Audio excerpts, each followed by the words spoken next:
How's it going, guys? I have Jorge here with me. He brought us his brand new Kia for some window tint. He had previously reached out to us to get a quote, I believe, but he ended up going with somebody that was a little bit cheaper. He was really unsatisfied with the job, so after he got his vehicle back, he came back to us. So now we're gonna have to remove and retint his whole vehicle. This is a really good learning experience for a lot of people who don't believe us when we say sometimes, choosing the cheaper option is gonna cost you a little bit more in the long run. Obviously, maybe it was convenience or other factors that could have contributed to him going with somebody else in the beginning, but he's here now, so I'm just gonna have him tell you guys a little bit about what happened with this vehicle and why he was unsatisfied with it. Yeah, so I got my vehicle tinted. I was trying to save some money and I'm getting a horrible job done. The cuts weren't right.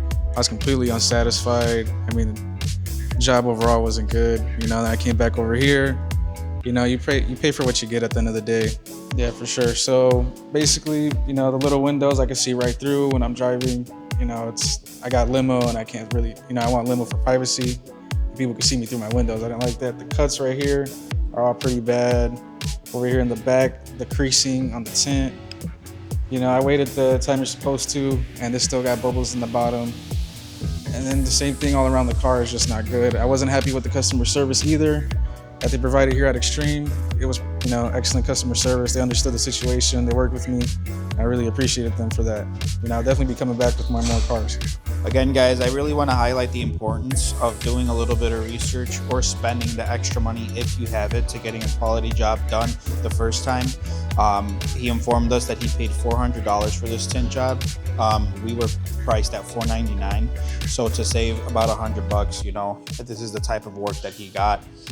Like I said, a lot of factors can contribute to them choosing somebody else. Maybe financially, that's all they could afford at the time, which is perfectly fine, or different things, right?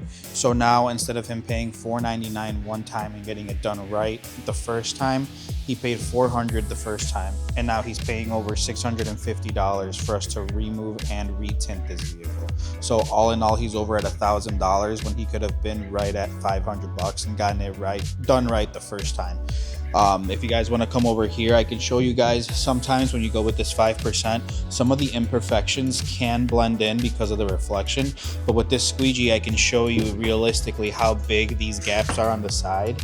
So you guys can see right here, super huge gap right there along the side, right? The film is supposed to extend into the pillars on both sides. On this side, you can also see a really big crease right there, super huge crease right there. He had also informed us that they cut the rubber gaskets, the rubber seals along the side of the windows, as well as scratching the glass, which means they probably didn't use a stainless steel blade. They probably used carbon blades, which do scratch glass. Overall, just a really bad experience for Jorge. I'm glad that he trusted us not only to then, because the other person had offered to remove the film, but he didn't want to take the vehicle back to them. So it's really refreshing and really nice to hear that he's entrusting us with the removal and the retint, knowing that we're going to do it right the first time. We'll catch you guys next time.